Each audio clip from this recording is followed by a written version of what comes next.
በጉራጌ ዞን ታጣቂዎች ቢያንስ 4 ሰዎችን ሲገድሉ 10 ሰዎችን አፍነው ወሰዱ። በማዕከላዊ ኢትዮጵያ ክልል ምስራቅ ጉራጌ ዞን ሶዶ ወረዳ ታጣቂዎች ግድያ መፈጸማቸው ተሰማ። በአጎራባች ከሚገኘው የኦሮሚያ ክልል ደቡብ ምዕራብ ሸዋ ዞን የተሻገሩ መሆናቸው የተገለጹት ታጣቂዎቹ በትላንትናው ዕለት ሚካኤል ቀበሌ ሰመሮ የሚባል አካባቢ ድርጊቱን መፈጸማቸው ተገልጿል። ከምሽቱ 12 ሰዓት አካባቢ ታጣቂዎቹ ወደ መንደሩ በመግባት በአካባቢ ነዋሪዎች ላይ የተኩስ ሩምታ የከፈቱ ሲሆን ቢያንስ 4 አርሶ አደሮች በጥይት ተደብድበው ሊገደሉ ችለዋል። የመንደሩ ነዋሪዎች ለዶቼቬ ሲናገሩ ነዋሪው በተኩስ ሩምታው ተደናግጦ መሸሽ ሲጀምር ታጣቂዎቹ 15 ያህል መኖሪያ ጎጆዎችን ማቃጠላቸውን አስረድተዋል። ማምለጥ ያልቻሉ ህጻናትና ሴቶች ጨምሮ 10 ሰዎች አግተው መውሰዳቸውንም ገልጿል። በጥቃቱ የተገደሉት ሰዎች የቀብር ስነ ስርዓት ዛሬ አርብ የተፈጸመ ሲሆን የታገቱት ሰዎች በምን ሁኔታ ላይ እንዳሉ እስካሁን የታወቀ ነገር የለም። ይህ ጥቃት የተፈጸመው በዞኑ የተቋቋሙ ኮማንድ ፖስት በአካባቢው ሰላምና ጸጥታ ላይ ግምገማ ማካሄዱን ባስታወቀበት ወቅት ነው። ኮማንድ ፖስቱ ትላንት በወልቂጤ ከተማ ባደረገው ግምገማ የማዕከላዊ እዝ ምክትል አዛዥ ሜጀር ጀነራል አብዱር ከድር ተገኝተው ባደረጉት ንግግር በቀጠናው ኮማንድ ፖስቱ የህብረተሰቡን ሰላምና ጸጥታ ለማስጠበቅ ያከናወናቸው ስራዎች አበረታች ናቸው ብለው ነበር። በግምገማው ላይ ከፌዴራል፣ ከኦሮሚያ፣ ማዕከላዊ ኢትዮጵያ ክልሎች የተወጣጡ የሰላምና የጸጥታ ኃላፊዎች ተገኝተው እንደነበር መረጃው ገልጿል። ዓለም አይቶት የማያውቀው መሳሪያ እየሰራን ነው። ቭላድሚር ፑቲን የሩሲያው ፕሬዝዳንት ቭላድሚር ፑቲን ሀገራቸው ምዕራባውያን ሊቋቋሙት የማይችሉት በአይነቱ ልዩ የሆነ የጦር መሳሪያ እየሰራች መሆኑን ገለጹ። ፑቲን ሩሲያ አዳዲስ ስትራቴጂካዊ የጦር መሳሪያዎችን እያዘጋጀች ነው ያሉ ሲሆን የጦር መሳሪያ ውድድርም በሂደት ላይ መሆኑን ጠቁመዋል። አርብ ዕለት በታጂኪስታን በተካሄደው የመሪዎች ጉባኤ ላይ ለጋዜጠኞች ንግግር ያደረጉት የሩሲያው መሪ ዩናይትድ ስቴትስ በሚቀጥለው ዓመት በሚያልቀው የኒኩለር ጦር መሳሪያ ስምምነት ላይ የተቀመጠውን የጦር መሳሪያ ገደብ ለማራዘም ፈቃደኛ ካልሆነች ለሞስኮ ወሳኝ አይሆንም ብለዋል። ፑቲን እስካሁን በዓለም ትልቁ የኒኩለር ጦር መሳሪያ ባላቸው በሁለት ሀገራት መካከል ያለው የጦር መሳሪያ ቁጥጥር ማዕቀፍ ምንም ካልቀጠለ አሳፋሪ ነው ብለዋል። ዩኤስ ተመሳሳይ ነገር ለማድረግ ፈቃደኛ ከሆነ በየካቲት ወር የማያልቀውን በአዲሱ ስታርት ስምምነት ላይ የተገለጸውን የጦር መሪ ገደብ በፈቃደኝነት ለማራዘም ፈቃደኛ መሆኗን ሩሲያ ተናግራለች።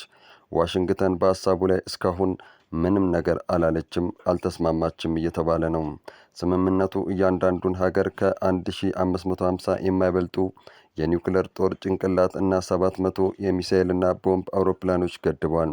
ፑቲን ለጋዜጠኞች እንደተናገሩት እነዚህ ጥቂት ወራት ማራዘሚያ ላይ ውሳኔ ለማድረግ በቂ ናቸው። እነዚህን ስምምነቶች ለማራዘም በጎ ፍቃድ ካለ በቂ ይሆናል ብዬ አስባለሁ እና አሜሪካውያን እንደማያስፈልጋቸው ከወሰኑ ይህ ለእኛ ትልቅ ጉዳይ አይደለም ብለዋል።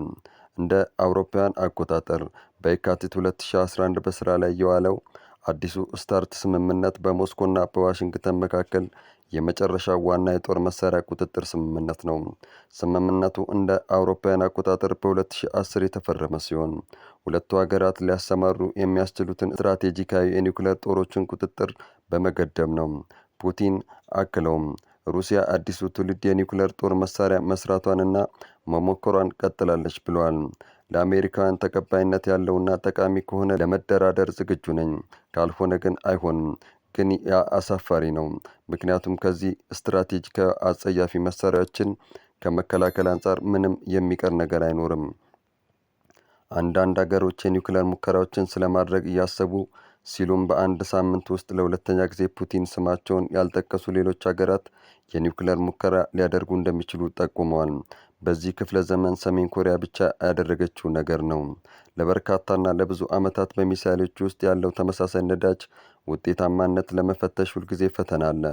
ባለሙያዎች በተደጋጋሚ ሙከራዎች አስፈላጊ ናቸው ብለው ያምናሉ ሲሉ ፑቲን ተናግረዋል። ስለዚህ አንዳንድ ሀገሮች እያሰቡበት ነው። እኔ እስከማውቀው ድረስ እየተዘጋጁ ነው። ለዚህም ነው ይህንን ካደረጉ እኛም እንደዚያው እናደርጋለን ያልኩት። ያ ከደህንነት አንጻር ጥሩ ነው፣ ነገር ግን የጦር መሳሪያ እሽቅድድምን ከመገደብ አንጻር መጥፎ ነው ብለዋል ሲል ያስነበበው ሞስኮ ታይምስ ነው። ቤንዚላዊቷ የተቃውሞ ፖለቲካ መሪ ማሪያ ኮሪና ማቸዶ የ2025 የኖቤል ሰላም ሽልማት አሸናፊ ሆኑ። የቤንዚላ ተቃዋሚ ፖለቲካ መሪ የሆኑት ማሪያ ኮሪና ማቸዶ በሀገራቸው ዲሞክራሲያዊ መብቶችን በማነቃነቃቸውና አገራቸው ወደ ዲሞክራሲ ሽግግር እንድታደርግ በመታገላቸው የዚህ ዓመት የኖቤል ሽልማትን ማሸነፋቸውን ኮሚቴው አስታውቋል። የተቃውሞ ፖለቲካ መሪ ማቸዶ ዶናልድ ትራምፕ በተደጋጋሚ ሽልማቱ እንደሚገባቸው ቢናገሩም በሀገራቸው ያለውን አምባገነን መንግስት በመታገላቸው ለሽልማት መብቃታቸው ተገልጿል። የኖቤል ኮሚቴው ስብሰባው ፖለቲከኛዋ ማሸነፋቸውን ሲገልጹ የ2025 የኖቤል የሰላም ሽልማት እየጨመረ በመጣው ጨለማ ውስጥ የዲሞክራሲ ነበልባል ለምታስቀጥለዋ ሴት መስጠቱን ተናግረዋል። አምባገነኖች ስልጣን ሲይዙ ተነስተው የሚገዳደሩ ልበ ሙሉ የነጻነት ጠበቃዎችን እውቅና መስጠት ይገባል ሲሉም አክለዋል። ኮሚቴው ማሪያ ኮሪና ማቸዶ በቅርብ ጊዜያት ወዲህ በላቲን አሜሪካ ካሉት እጅግ የተለዩ ተምሳሌት አንዷ በመሆኗ የኖቤል ሽልማትን መስጠታቸውን ገልጸዋል። የኮሚቴው ሰብሳቢ በንግግራቸው ላይ ማቸዶ ዋና የአንድነት ምሳሌ ሆና ቆይታለች ብለዋል። በሱዳን ላይ ያለን አቋም አልተቀየረም ሲሉ ፕሬዝዳንት ኢሳያስ አፈወርቂ ተናገሩ። የሱዳን ጠቅላይ ሚኒስትር ዶክተር ከማል ኢድሪስ ትላንት ሐሙስ አስመራ መግባታቸውን መዘገባችን ይታወሳል። ጠቅላይ ሚኒስትሩ በአየር ማረፊያ በኤርትራ ውጭ ጉዳይ ሚኒስትር አቶ ኡስማን ሳላህ አቀባበል ከተደረገላቸው በኋላ በቀጥታ ወደ ቤተ መንግስት አቅንተዋል። ከፕሬዝዳንት ኢሳያስ አፈወርቂ ጋር ከተገናኙ በኋላ ፕሬዝዳንቱ በአስመራ ከተማ ላይ እንዲሸራሸሩ አድርገዋቸዋል። ፕሬዝዳንት ኢሳያስና ጠቅላይ ሚኒስትር ኢድሪስ በአስመራ ከተማ በእግራቸው እየተጓዙ እያለም በርካታ የከተማ ነዋሪዎችና ሱዳናውያን ስደተኞች አደባባይ ወጥተው ሰላምታ ሲያቀርቡላቸው ታይቷል።